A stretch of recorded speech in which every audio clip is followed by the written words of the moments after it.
Painted application ધોરણ 6 થી 12ના વિદ્યાર્થીઓ માટે અપડેટ થઈ ચૂકી છે. આ એપ્લિકેશનમાં શું છે? બધા જ વિષયના વિડીયોઝ છે. ગુજરાતની બેસ્ટ ફેકલ્ટી દ્વારા લાઈવ લેક્ચર્સ છે. આઈએમપી પ્રશ્ન છે, ટેસ્ટ સિરીઝ છે અને ગુજરાતના તમામ વિદ્યાર્થીઓ સાથે તમે તમારી કમ્પેરિઝન કરી શકો છો.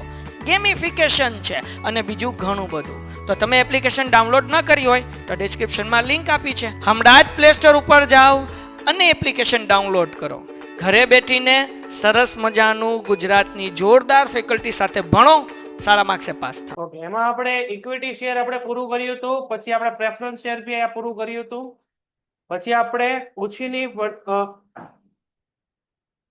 આમાં આપણે રાખી મૂકેલ કમાણી પહોંચ્યા હતા. રાખી મૂકેલ કમાણી એટલે કે નફામાં પુનઃરોકાણ, એમાં આપણે ફાયદા જોઈ લીધા હતા અને મર્યાદાની અંદર આપણે આવ્યા હતા. બરાબર છે? તો રાખી મૂકેલ કમાણી એટલે કે આપણું થશે રિઝર્વ ફંડ. એમાં આપણે એની મર્યાદામાં પહોંચ્યા હતા. આઈ થિંક એને આપણે ફાયદા જોઈ લીધા હતા, મર્યાદા આપણે જોતા હતા. તો રાખી મૂકેલ કમાણી ની અંદર આપણે લાસ્ટમાં એવું જોયું હતું કે ભાઈ ઇજરાશાહીને આ પ્રોત્સાહન આપે છે. બરાબર? રાખી મૂકેલ કમાણી તમારી પાસે હોય તો તમારે કોઈ વ્યક્તિની પરમિશન લેવાની જરૂર નથી, તમે તમારી હાથે દરેક વસ્તુ કરી શકો. પછી આપણે જોયું તો સટ્ટાખોરીને ઉત્તેજન. તો સટ્ટાખોરી વિશે આપણે ડિટેલમાં અહીંયા ચર્ચા કરી હતી કે ભાઈ સટ્ટાખોરી એટલે શું થાય, કે ભાઈ કંપનીના જે સંચાલકો હોય એ પોતાની રીતે જ તે કંપનીના ભાવ જે વધઘટ થાય એમાંથી નફો મેળવતા હોય છે. પછી આપણે જોયું તો આર્થિક રીતે નબળા અને નવી કંપની માટે મુશ્કેલી. આ રાખી મૂકેલ કમાણી તમારી પાસે કંપની જૂની થાય, નફો વધે તો પૈસા તમે રાખશો. જો તમારી પાસે નવી કંપની હોય તો આ પ્રકારનો ઓપ્શન તમારી પાસે ન હોય, કારણ કે પૈસા ત્યારે વધતા ન હોય અને નાના રોકાણકારને આમાંથી લાભ નથી મળતો. એ કંપનીના સંચાલકોને અહીંયા વધુ લાભ મળે છે. તો નાના રોકાણકારને ઊંચા ડિવિડન્ડની અપેક્ષા રોકાણ હોય છે, પરંતુ સંચાલકો શું કરે છે, જરૂર કરતા વધુ પુનઃ રોકાણ કરવાથી અહીંયા ડિવિડન્ડ પ્રમાણમાં આપી શકતા નથી. તો આટલું આપણે આઈ થિંક મર્યાદા અહીંયા સુધી જોઈ લીધું હતું. આ એક બાકી હતું.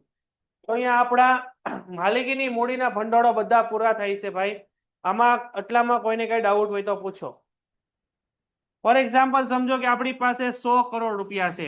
હવે આ 100 કરોડ રૂપિયાનો આપણને અહીંયા નફો થયો છે એમ સમજો. બરાબર છે? આ 8મો મુદ્દો સમજાવું છું. હવે આ નફામાંથી આપણે શું કરીએ છીએ, આમાંથી આપણે 10 કરોડ રૂપિયા ડિવિડન્ડ તરીકે આપીએ છીએ અને 90 કરોડ રૂપિયાનું આપણે શું કરીએ છીએ, નફાનું ધંધામાં પુનઃ રોકાણ. ધંધામાં પુનઃ રોકાણ એનો મિનિંગ શું થયો કે ભાઈ કંપનીને 90 કરોડ રૂપિયા કંપનીના નફામાંથી જ મળી ગયા. હવે આ સમયે કંપનીને 50 કરોડ રૂપિયાની જરૂરિયાત છે. 50 કરોડની જરૂરિયાત છે. તો કંપની શું કરે, જો આ સિચ્યુએશનમાં કંપની પાસે 90 કરોડ છે તો 90 કરોડમાંથી 50 કરોડ રૂપિયા મેળવી લે. તેને કહેવાય નફાનું પુનઃ રોકાણ. તેનાથી ફાયદો શું થાય કે ભાઈ તમારે 50 કરોડ રૂપિયાની અહીંયા લોન લેવાની જરૂરિયાત રહેતી નથી. બરાબર છે? એટલે તમારે આનું વ્યાજ ભરવું પડે નહીં. પરંતુ આ સિચ્યુએશનની અંદર તમે ફોર એક્ઝામ્પલ આવી રીતે કરો કે ભાઈ આપણી પાસે 100 કરોડનો નફો થયો છે, એમાંથી ડિવિડન્ડ તરીકે તમે 80 કરોડ રૂપિયા ચૂકવી દો અને 20 કરોડ રૂપિયા ધંધામાં પુનઃ રોકાણ કરો. ધંધામાં પુનઃ રોકાણ કરો તો કંપની પાસે 20 કરોડ રૂપિયા જાય અને કંપનીને જરૂર છે 50 કરોડ રૂપિયાની. તો કંપનીને શું કરવું પડે, આ 20 કરોડ પ્લસ 30 કરોડ રૂપિયાની લોન લેવી પડે. તો આ લોન લ્યો તો એના ઉપર વ્યાજ ચૂકવવું પડે. તો જો નફાનું પુનઃ રોકાણ વધુ હોય ને તો આ સિચ્યુએશનમાં તમારે ઉછીના પૈસા લેવા પડતા નથી. આજે ઉછીના ભંડોળ તમને આપેલા છે, આપી તમારા 12મા ધોરણમાં આવશે. એમાં તમારી પાસે છે અહીંયા ડિબેન્ચર, એટલે અહીંયા સ્ટાર કરજો. આ ડિબેન્ચર 12મા ધોરણની અંદર એસપીસીસી ની અંદર પાર્ટ 2 ની અંદર ચેપ્ટર નંબર 3 આવશે. જો કંપની ની અંદર તમારે 12મા ધોરણમાં બે વસ્તુ ભણવાની છે, એક છે શેર અને બીજું છે ડિબેન્ચર. હવે શેર છે ને એના ઉપર આપણે ડિવિડન્ડ ચૂકવાય. જ્યારે ડિબેન્ચર ઉપર તમારે વ્યાજ ચૂકવવાનું હોય.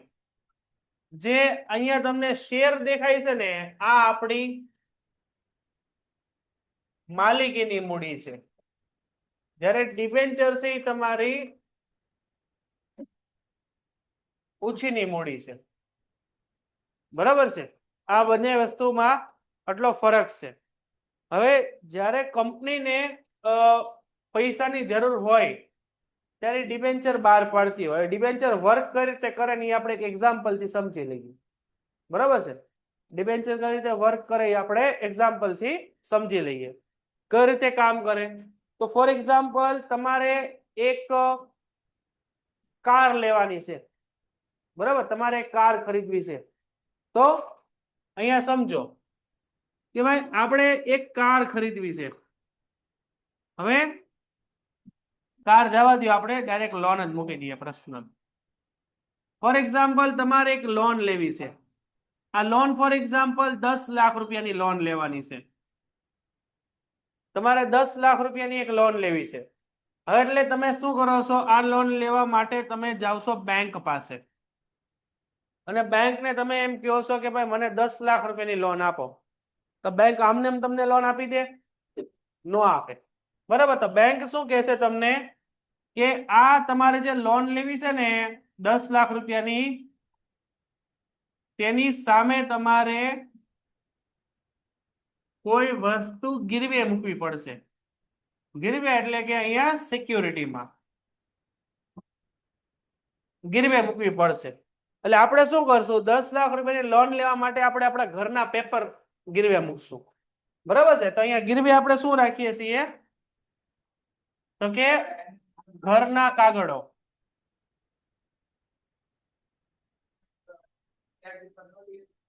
હવે હજી બધું આવે, શાંતિ તો રાખ. તો અહીંયા આપણે ઘરના કાગળ એટલે કે ઘર ઉપર આપણે અહીંયા શું કરીએ છીએ, લોન લઈએ છીએ. ઘર પર આપણે લોન લઈએ છીએ. એટલે આપણું આ જે ઘર છે ને એક રીતે અહીંયા શું કર્યું છે, આપણે ગીરવે મૂકેલું છે બેંકમાં. એટલે આ બેંક તમને આ ઘરના બિહાફમાં 10 લાખ રૂપિયાની લોન આપે છે. બરાબર છે. હવે આની અંદર પહેલી કન્ડિશન આપણે શું બતાવે છે કે જ્યારે તમે લોન લ્યો ને ત્યારે તમારે ફોર એક્ઝામ્પલ 8% લેખે વ્યાજ ચૂકવવાનું છે. વ્યાજ દર 8% લેખે વ્યાજ ચૂકવવાનું છે તમારે. બરાબર છે. બીજું, તમારે દર મહિને હપ્તો ભરવાનો છે, જેને આપણે ઈએમઆઈ કહેવાય, જેને આપણે ઈએમઆઈ તરીકે ઓળખીએ. તમારે દર મહિને હપ્તો ભરવાનો છે ને 8% લેખે વ્યાજ ચૂકવવાનું છે. એટલે ફોર એક્ઝામ્પલ તમે સમજો કે આ લોન છે ને એ 5 વર્ષ માટે છે. એટલે 5 વર્ષ માટે તમારે હપ્તા ભરવાના છે 8% વ્યાજના લેખે. આટલું સમજાય છે ભાઈ? આટલું સમજાય છે? લોન લેવામાં આટલી પ્રોસિજર હોય. એમાં તમારે વ્યાજ હોય, દર મહિને હપ્તોય હોય ને 5 વર્ષ પણ હોય. તો અહીંયા તમારું જે વ્યાજ છે ને, વ્યાજ એ તમારું વ્યાજ છે ને ફિક્સ છે, નિશ્ચિત છે કે ભાઈ આટલું 8% લેખે વ્યાજ ચૂકવવાનું છે. તમારે દર મહિને જે હપ્તો ભરવાનો છે ને એ હપ્તો ફિક્સ જ છે. એમ સમજો કે ફોર એક્ઝામ્પલ તમારો હપ્તો છે, સમજો કે ફોર એક્ઝામ્પલ 10,000 રૂપિયા પર મંથ. દર મહિને તમારે 1,000 રૂપિયાનો હપ્તો, 10,000 નો હપ્તો ભરવાનો છે માનીને ચાલો. અને 5 વર્ષ માટે ઈ પણ કેવું છે, ઈ પણ ફિક્સ છે. એટલે અહીંયા વર્ષ પણ ફિક્સ, હપ્તોય તે ફિક્સ અને વ્યાજે ફિક્સ. બરાબર છે. એનો મીનિંગ કે 5 વર્ષ પછી આ લોન પૂરી થશે. તો 5 વર્ષ પછી તમારી લોન પૂરી થાય ત્યારે આજે તમારું મકાન જે ગીરવે છે ને એ આજે ગીરવે હશે ને એ નીકળશે. એટલે આ મકાન પછી તમારું ફ્રી થશે. ત્યાં સુધી આના ઉપર કોની માલિકી છે? ત્યાં સુધી આ ઘર પર બેંકની માલિકી છે.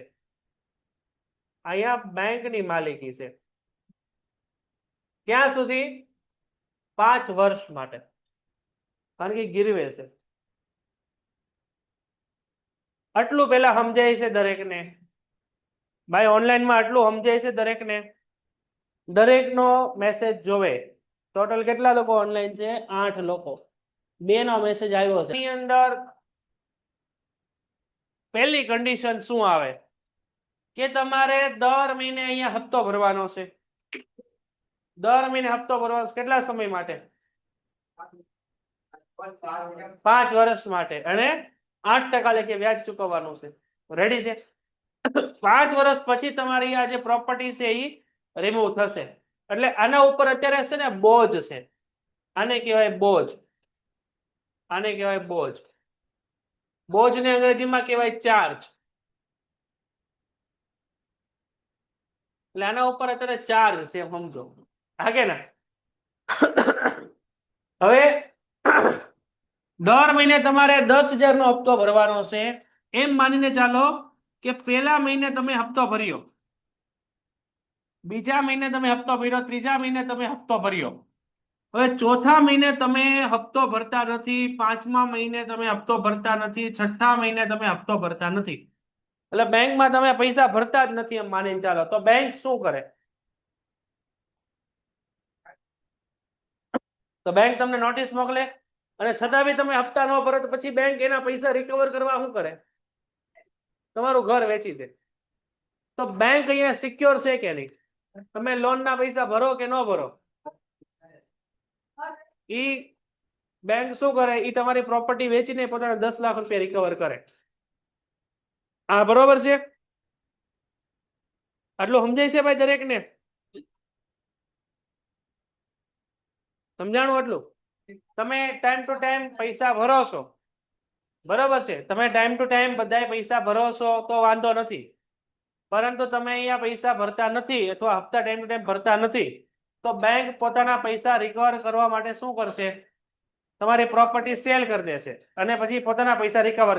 અહીંયા આપણને એટલું કહેવા માંગે છે કે ભાઈ જ્યારે તમે લોન લ્યો છો બેંકમાં, ત્યારે તમારો હપ્તો નિશ્ચિત છે, તમારું વ્યાજ નિશ્ચિત છે, અને તમારો સમય પણ નિશ્ચિત છે. આ બધી વસ્તુ ફિક્સ છે. અને જો તમે ટાઈમ ટુ ટાઈમ પૈસા ભરતા નથી, તો બેંક પાસે અધિકાર છે કે તમારી લોન છે ને, એની લોન ક્લિયર કરવા માટે તમારી પ્રોપર્ટી છે ગીરવે મૂકી છે, વેચીને પોતાના પૈસા રિકવર કરશે.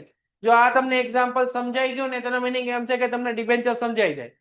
હવે ડિબેન્ચર કઈ રીતે કામ કરે છે અહીંયા ધ્યાન આપો. હવે અહીંયા જે આપણું ડિબેન્ચર છે, બરાબર છે? હવે કંપનીને પૈસાની જરૂર છે. હવે જો અહીંયા તમને કીધું છે મેં કે ડિબેન્ચર એક એવી મિલકત છે, એ ઉછીની મૂડી છે.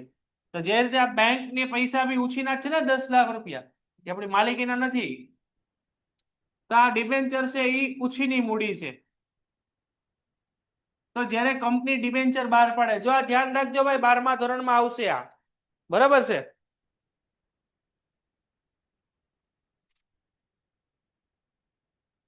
એ બધું ભાઈ અત્યારે નથી વિચારવાનું આપણે, અત્યારે ખાલી અહીંયા એક્ઝામ્પલ સિમ્પલ સમજો.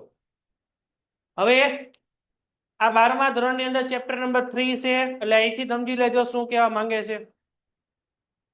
આ ઉછીની મૂડી છે. જે રીતે બેંક પાસેથી આપણે 10 લાખ ઉછીના લીધા, એ રીતે જ્યારે કંપનીને જરૂર છે, ફોર એક્ઝામ્પલ કંપનીને જરૂર છે, સમજો કે ભાઈ 100 કરોડ રૂપિયાની, બરાબર છે? તો કંપની 100 કરોડ રૂપિયા સામાન્ય જનતા, એટલે આપણી પાસેથી ઉછીના લેશે. તો અહીંયા કંપની છે ને ભાઈ, કંપની 100 કરોડ રૂપિયાના ડિબેન્ચર બહાર પાડે, એટલે આ ડિબેન્ચરના બિહાફમાં ડિબેન્ચર ધારકો ડિબેન્ચર ખરીદે. એટલે ડિબેન્ચર ધારકો એટલે સામાન્ય જનતા છે, કંપનીને પૈસા આપે છે 100 કરોડ રૂપિયા. હવે આ ડિબેન્ચર ધારકો છે ને, એની સંખ્યા ઘણી બધી મોટી હોય. ફોર એક્ઝામ્પલ ડિબેન્ચર ધારકો છે એમ માનીને ચાલો કે 1,28,418 લોકો છે.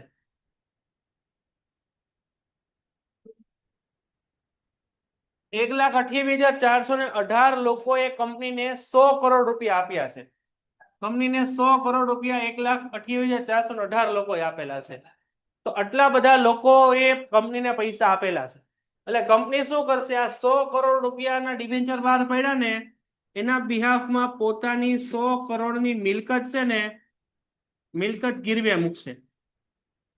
કોની પાસે ગીરવે મૂકશે? તો કે આ મિલકત ગીરવે મૂકશે ડિબેન્ચર હોલ્ડરો પાસે. ડિબેન્ચર હોલ્ડરો પાસે 100 કરોડની મિલકત, કંપનીની જે 100 કરોડની પ્રોપર્ટી હોય એ.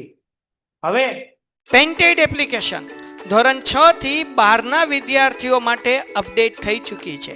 આ એપ્લિકેશનમાં શું છે? બધા જ વિષયના વિડીયોઝ છે. ગુજરાતની બેસ્ટ ફેકલ્ટી દ્વારા લાઈવ લેક્ચર્સ છે, આઈએમપી પ્રશ્ન છે, ટેસ્ટ સિરીઝ છે અને ગુજરાતના તમામ વિદ્યાર્થીઓ સાથે તમે તમારી કમ્પેરિઝન કરી શકો છો. ગેમિફિકેશન છે અને બીજું ઘણું બધું. તો તમે એપ્લિકેશન ડાઉનલોડ ન કરી હોય તો ડિસ્ક્રિપ્શનમાં લિંક આપી છે, હમણાં જ પ્લે સ્ટોર ઉપર જાઓ અને એપ્લિકેશન ડાઉનલોડ કરો. ઘરે બેઠીને સરસ મજાનું ગુજરાતની જોરદાર ફેકલ્ટી સાથે ભણો, સારા માર્ક્સે પાસ થાઓ. જો કંપનીને શું કરવાનું છે, કંપનીને ડિબેન્ચર ધારકોને દર મહિને અથવા જે બી સમય નક્કી થાય એ પ્રમાણે ડિબેન્ચર ધારકોને વ્યાજ ચૂકવવાનું છે. ફિક્સ ટકે વ્યાજ ચૂકવવાનું છે. પછી એ લોકોને અહીંયા દર મહિને, એટલે આ સમય પણ થઈ ગયો ફિક્સ, બરાબર, અને વ્યાજ પણ થઈ ગયું ફિક્સ, અને ટાઈમ પણ ફોર એક્ઝામ્પલ 3 વર્ષ માટે, તો એ પણ થઈ ગયું આપણું ફિક્સ. તો ડિબેન્ચર ધારકોને 3 વર્ષ માટે દર મહિને અમુક ટકા વ્યાજ ચૂકવવાનું છે અને 3 વર્ષ પછી ડિબેન્ચર ધારકોને એના પૈસા 100 કરોડ રૂપિયા રિટર્ન કરવાના છે, બરાબર છે. હવે કંપની ઘણીવાર શું કરે કે આ 100 કરોડ રૂપિયા કંપની ડિબેન્ચર ધારકોને ચૂકવી શકે નહીં. તો ડિબેન્ચર ધારકો બેંકની જેમ કામ કરે. બેંક ડિબેન્ચર ધારકો શું કરે? કંપનીની 100 કરોડની પ્રોપર્ટી વેચીને પોતાના પૈસા છે એ રિકવર કરે. તો હવે 1,28,418 લોકો છે, તો એ એટલા બધા લોકો ભેગા થઈને આ બધું કામ ન કરી શકે. એટલે આ આટલા લોકો શું કરે? પોતાના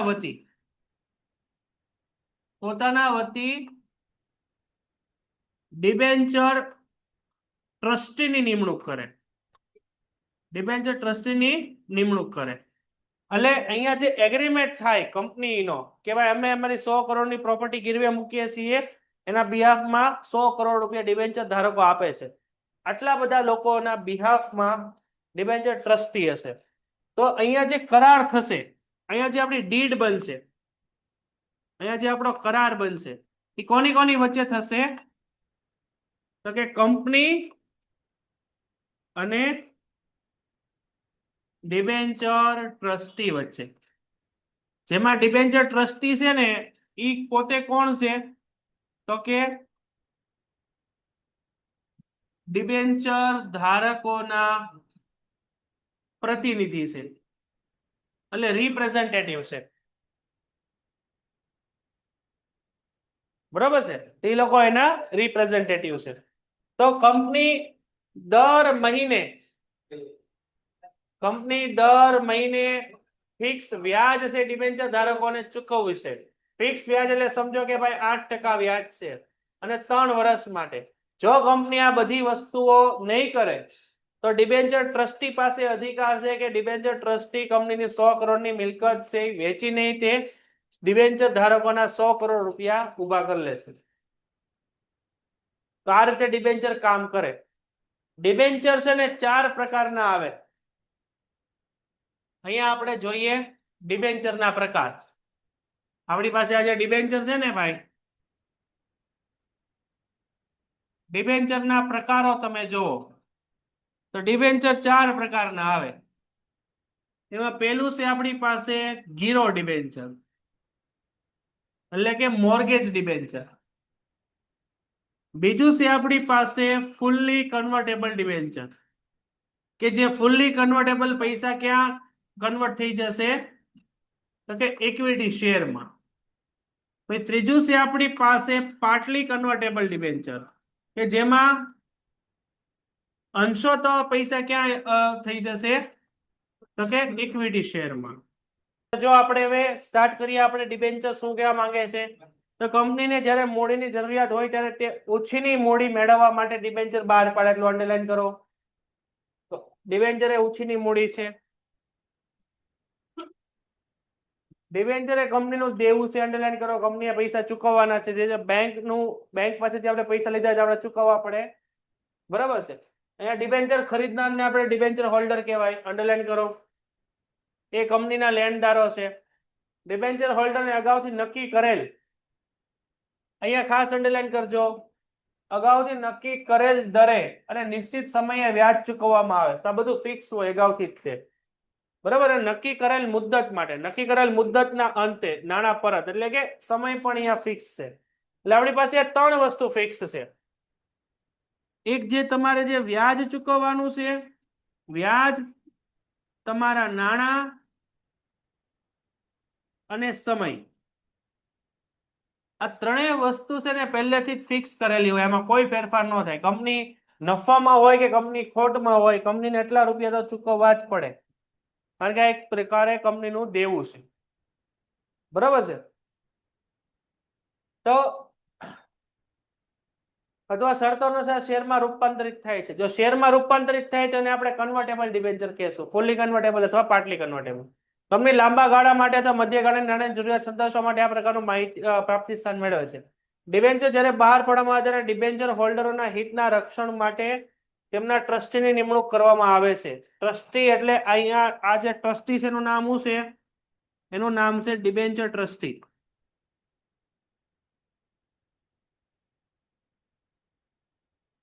તો આ આપણે 12મા ધોરણમાં આવશે, એની ચર્ચા થઈ.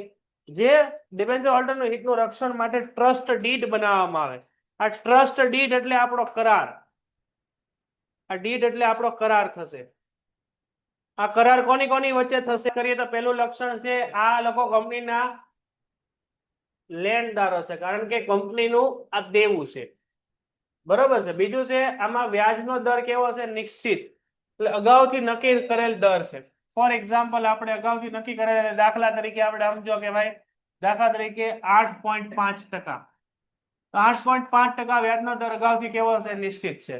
અને સમયે, સમય એટલે સમજો કે ભાઈ ફોર એક્ઝામ્પલ 3 વર્ષ માટે, તો એ બધું અગાઉથી નક્કી છે આપણું, બરાબર છે. મિલકત પર બોજ, એટલે કંપની જેટલા ડિબેન્ચર બહાર પાડે એટલી મિલકત પણ ગીરવે મૂકવાની છે, એની પણ આપણે ચર્ચા કરી. તો ડિબેન્ચર હોલ્ડરોના નાણાંની સલામતી માટે કંપનીની મિલકતો પર તરતો બોજ મૂકવામાં આવે. તરતો બોજને અંગ્રેજીમાં કહેવાય ફ્લોટિંગ ચાર્જ. શું કહેવાય? મિલકતોનો ઉપયોગ કરી શકે. અને બીજો એક આવે સ્થિર બોજ. જો અહીંયા બે બોજ છે એ તે સમજી લેજો, 12મા ધોરણમાં આવશે. પહેલો છે આપણી પાસે તરતો બોજ અને બીજો છે આપણી પાસે સ્થિર બોજ. બોજ એટલે ચાર્જ, બરાબર છે. તો તરતો બોજ છે ને એ આપણો ફ્લોટિંગ ચાર્જ છે.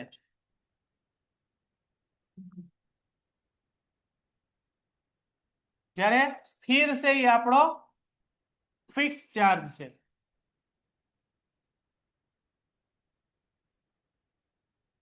તો બંને વચ્ચે ફરક શું છે? તો કે તરતો બોજ હોય ને એ જે વસ્તુ પર બોજ રાખ્યો હોય તેનો કંપની ઉપયોગ કરી શકે છે. જ્યારે ફિક્સ ચાર્જ હોય તેનો કંપની ઉપયોગ કરી શકતી નથી, બરાબર છે. ઉદાહરણ તરીકે તમારી પાસે ગોલ્ડ છે, સોનું, બરાબર. તમે 2 તોલા સોનું છે એના ઉપર ગોલ્ડ લોન લીધી છે, તો એ સોનાનો ઉપયોગ કરી શકો? પછી તમે તમારી પાસે 2 તોલાનો હાર છે, 2 તોલાના હાર ઉપર તમે માનીને ચાલો કે ભાઈ 2 લાખ રૂપિયાની તમે લોન લીધી છે, બરાબર. તો બેંક જેવી તમને 2 લાખની લોન આપે એમ એ હારને શું કરે? પોતે લઈ લે ને. એ હાર તમે પહેરી શકો? તો જ્યાં સુધી લોન પતે નહીં ત્યાં સુધી હાર કોની પાસે રહે? બેંક પાસે. તો એને કહેવાય સ્થિર બોજ. સમજાણું? એને કહેવાય સ્થિર બોજ. હવે તમે કાર લેવા જાઓ, કાર, 4 વ્હીલ લેવા જાઓ, બરાબર છે. હવે તમે 4 વ્હીલ લેવા જાઓ 10 લાખ રૂપિયાની, અને એ 10 લાખ રૂપિયાની 4 વ્હીલ ઉપર તમે લોન કરાવો 10 લાખ રૂપિયાની, સમજો એમ 100%, અથવા એમ માની ચાલો 7 લાખ રૂપિયાની લોન કરાવો. તો જેવી કાર ઉપર લોન કરાવો તે કાર બેંક વાળા કબજે લઈ લે. એ શું કરે? એનો તમે ઉપયોગ તો કરી શકો ને. અને જો તમે પૈસા ન ભરો તો એ શું કરે? તો કાર લઈ જાય. એ સીધો મૂકી દેશે બેંકમાં, એ કે 5 વર્ષ પછી કારના પૈસા પૂરા થઈ પાછી લઈ જાજો કાર, એવું હોય? તેને કહેવાય તરતો બોજ. આ સમજાણું તરતો બોજ અને સ્થિર બોજ. તો કંપની ક્યારે આવા ડિબેન્ચર બહાર પાડે? તો કંપનીને લાંબા ગાળા અથવા મધ્ય ગાળાની નાણાંની જરૂરિયાત હોય ત્યારે આ ડિબેન્ચર બહાર પાડે. શેર બજારમાં નોંધણી કરાવવાની હોય. શેર બજાર એટલે અહીંયા શું થશે આપણું? શેર બજાર એટલે અહીંયા આપણું શું થશે? શેર બજાર એટલે આપણું થશે બીએસસી અને એનએસસી. નાણાં પરત ક્યારે કરવાના છે? તો કે નાણાં નક્કી કરેલ મુદ્દતના અંતે પરત કરવાના છે. નક્કી કરેલ મુદ્દત એટલે કેટલો સમય? ફોર એક્ઝામ્પલ 3 વર્ષ પછી તો નાણાં રકમ કરવાના છે. કરાર મુજબ હપ્તા દ્વારા પરત કરી શકાય. અને ચુકવણીમાં પ્રથમ પસંદગી એટલે કંપનીનું આ દેવું છે, એટલે કંપનીને વિસર્જન સમયે ત્રાહિત દેવાની સાથે આને પહેલા ચૂકવવાના છે. એટલે પહેલા ડિબેન્ચર ધારકોને ચૂકવવાના, પછી પ્રેફરન્સને ચૂકવવાના, પછી પૈસા વધે તો ઇક્વિટીને ચૂકવવાના. તો આટલું જોઈ લો. ચાલો ફટાફટ લક્ષણો ન સમજાઈને પૂછો. ત્રાહિત દેવા એટલે કે અહીંયા કંપનીને જે લોકોને પૈસા ચૂકવવાના છે એમાં, ફોર એક્ઝામ્પલ જ્યારે કંપની ડૂબવાની હોય અથવા વિસર્જન કંપની બંધ કરવાની થાય ત્યારે કંપની ઉપર જેટલું પણ દેવું હોય, જેટલા લોકોને પૈસા ચૂકવવાના બાકી હોય, એમાં બેંક પણ આવી જાય, એના લેણદારો પણ આવી જાય, એ રીતે ડિબેન્ચર ધારકો પણ આવી જાય. એ કંપનીના ત્રાહિત પક્ષકારો છે જેને કંપનીના પૈસા ઉછીના આપેલા છે. તો જ્યારે આ બધા લોકોને પૈસા ચૂકવો ત્યારે તમારે ડિબેન્ચર ધારકોના પણ પૈસા ચૂકવી દેવાના છે, કારણ કે એ લોકો કંપનીના માલિક નથી. કંપનીના માલિક કોણ છે? અહીંયા શેર ધારકો છે. તો શેર ધારકો કંપનીના માલિક છે, એ ત્રાહિત પક્ષકાર નથી. આ લોકો ત્રાહિત પક્ષકાર છે. આ લોકોને કંપની હારે કાંઈ લેવા દેવા નથી. એ લોકો ખાલી કંપનીના પૈસા ઉછીના આપ્યા છે. એ કન્ડિશને કે કંપની એને નિશ્ચિત દરે વ્યાજ ચૂકવશે, નિશ્ચિત દરે સમયે નાણાં પરત કરશે, નિશ્ચિત નાણાં પરત કરશે. એટલે એ લોકો ત્રાહિત થર્ડ પાર્ટી કહેવાય. ત્રાહિત પક્ષકારો એટલે આપણે અંગ્રેજીમાં કહેશું થર્ડ પાર્ટી. પેન્ટેડ એપ્લિકેશન ધોરણ 6 થી 12ના વિદ્યાર્થીઓ માટે અપડેટ થઈ ચૂકી છે. આ એપ્લિકેશનમાં શું છે? બધા જ વિષયના વિડીયોઝ છે. ગુજરાતની બેસ્ટ ફેકલ્ટી દ્વારા લાઈવ લેક્ચર્સ છે. આઈએમપી પ્રશ્ન છે, ટેસ્ટ સિરીઝ છે અને ગુજરાતના તમામ વિદ્યાર્થીઓ સાથે તમે તમારી કમ્પેરિઝન કરી શકો છો. ગેમિફિકેશન છે અને બીજું ઘણું બધું. તો તમે એપ્લિકેશન ડાઉનલોડ ન કરી હોય તો ડિસ્ક્રિપ્શનમાં લિંક આપી છે. હમણાં જ પ્લે સ્ટોર ઉપર જાઓ અને એપ્લિકેશન ડાઉનલોડ કરો. ઘરે બેઠીને સરસ મજાનું ગુજરાતની જોરદાર ફેકલ્ટી સાથે ભણો, સારા માર્ક્સે પાસ થાઓ.